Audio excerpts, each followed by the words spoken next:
Let's begin. Burn, ungodly filth! What do you want? To make you ours or to make you despair? Spirit Blade Productions presents... Do you have any idea how much I will make you suffer? The horrific agony that I will inflict. Spirit Blade Dark Ritual. Hell will be a refuge for you when I'm finished. For more information, visit spiritblade.com. Well, my editing skills are crap, but can the same thing be said about The Endless? Stick around and find out. This is the song that doesn't end. It just goes on and on, my friend. Some people started singing it not knowing what it was, and they'll continue singing it forever just because this is the song that doesn't end. It just goes on and on, my friend. Some people started singing it not knowing what it was, and they'll continue singing it forever just because this is the song that doesn't end. Hi, I'm Peter Franson from christiangeekcentral.com and Spirit Blade Productions, here with my uncut review of The Endless. This is an indie movie that has been getting a little bit of buzz, and I decided I want to see what this buzz is all about. It's available to rent or buy digitally on Amazon, maybe other places as well, but I rented it on Amazon.com. The synopsis on IMDb reads, two brothers return to the cult they fled from years ago to discover that the group's beliefs may be more sane than they once thought. Talking about the story and just the tone in general, the script a little bit, the pacing, things like that. It's a bit of a slow burn at first. I would say the first maybe 45 minutes, I was kind of waiting for things to kind of really pick up and go off the rails. The story felt like sci-fi that was weird and in rare cases a little creepy. But I kind of wish they hadn't done what they did. At the very beginning of this movie, with just a black screen, they show in white text a famous quote from H.P. Lovecraft. I say famous because I know I've seen it a number of times before, maybe at the front of other movies, but Lovecraft said, the oldest and strongest emotion of mankind is fear, and the oldest and strongest kind of fear is fear of the unknown. So when you put that at the front of your movie, and it's not part of the marketing campaign, we can get to a discussion of, well, it's not fair to ultimately judge a movie based on the marketing campaign for it. Okay, well, let's set that issue aside. This was the first thing that you see of the movie, is this quote from Lovecraft.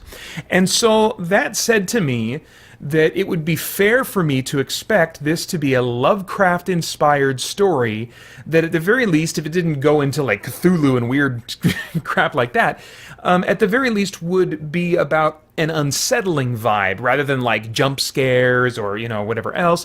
This is going to be about bizarre, unexplained happenings. It's going to really leverage fear of the unknown. I wasn't expecting, say, Event Horizon or In the Mouth of Madness, but I at least thought that I would feel unsettled by something in this movie, and I never did. The two lead characters also never seemed to be themselves truly unsettled by what they experienced. Not in the way that you would expect it, that read to me in a strong way. I felt like at most they were like, this is weird. Isn't this a little bit weird? And I'm expecting when you put a Lovecraft quote at the beginning for people to be like, questioning their sanity because of the bizarre stuff that's going on. I expected to see a few more beads of sweat, or any beads of sweat, from their concern over what they were experiencing, And so they certainly never headed toward panic or definitely not madness, and that's fine, but I would think at least something on the road to panic would have been appropriate for a movie that starts with an H.P. Lovecraft quote like that one. Apart from that, I think the script has what it needs for me to enjoy it. There are an increasing number of strange behaviors and events. So I think that they were going for a Lovecraft-inspired type of thing, because they would have these little bizarre I don't even know what you would call them, motifs almost. Like there's kind of a bizarre smoking motif, and just a few other little things that are recurring that it's like, oh, what's that about? And just had me wondering. So they were weird, but it wasn't like, every once in a while seeing a child, running around in the background with like a bloody sheet over their head and scratching at their face or something, and they just walk by and there's no explanation for it. That would be like weird. That would be like seriously bizarre. And I would be like, what the crap? And that's what I was missing. I think the what the crap kind of moments, just anything that was truly eerie. Instead, it was just some strange behaviors, I guess, and that felt to me more weird than unsettling. And where other stories of this type have some kind of horrific unveiling at the end that either reveals the true nature of the numerous mysteries and weird things we've been seeing, or jarringly just kind of cranks the what the crap dial up to 11, like that moment in, that type of moment. I won't say which movie this is from in case you haven't seen it, where like suddenly you see this guy who you've been wondering where he was, he's been gone for a while and acting really weird. All of a sudden you see him, he's ripped his eyes out and he's like, where we're going, we don't need eyes to see, like, what the crap? And again, it's not that I was expecting something that extreme or gory or whatever, but the ending just did not feel at all like this kind of unveiling of like, oh my gosh, this is the true nature of reality, or the true nature of this situation once the surface coating is pulled away is so much stranger and horrifying and bizarre or whatever. There was an unveiling moment. I could tell, like, this is the unveiling moment. This thing that had been locked away, this room that they had not had access to for the whole movie, they were suddenly given access to at the very end. They go in, and yeah, it was a little weird. I was like, oh, this is really strange. What? But I didn't feel like, oh my gosh, There were also recurring moments of humor that surprisingly made me laugh, which was nice because that's rare for me in movies, but I also wonder if they further worked against me ever potentially feeling unsettled. Oddly enough, I don't think, despite some of the issues I've expressed about the script, I don't think changing the script, and by that I would specifically mean the dialogue, the plot, some of those more surfacey elements, I don't think changing the script would help me as much as changing how the story is told stylistically. And I'll get to that in just a minute when I talk about visuals a little bit. The cast is made up of completely unknown names to me, although some had what felt like familiar faces. I don't know if I've seen them in something before, actually, or maybe they just kind of have a look, that look, The performances from the supporting cast of cult members felt pretty grounded to me, but at times the two lead actors, who were also busy directing this movie, and I wonder if that affected their performances, because they felt now and then a little wooden to me. Sometimes this worked well because it kept them grounded, but other times I just kind of expected more intensity, and again, that may also be related to how I think they should have behaved psychologically. So that may ultimately be a little bit more of a script issue, I'm not sure. But I would have liked for some of these supporting characters to also become more extreme and bizarre as the movie continued. A couple very minor characters provide this kind of escalation, as the characters get closer and see these characters that are clearly, in a state of madness. But most of the cult members merely show a different set of emotions later in the film, rather than become more extreme or more strange or something. So, I don't know, something wasn't escalating in the way the characters behaved in the back half of this movie that I kind of missed.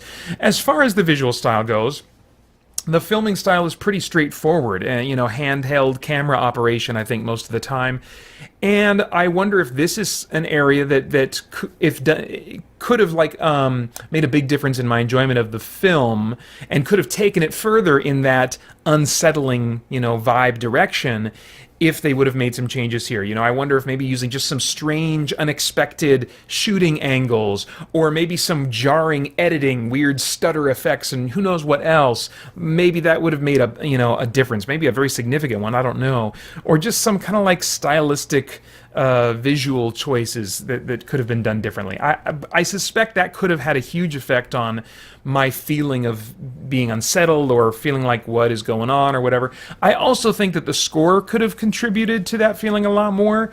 That if they would have used a score that created more tense or unsettling vibes for me, combined with, slightly more unusual choices in the visual style, I think that could have made a big difference for me. But the score largely stayed out of the way and didn't contribute to the mood much for my experience.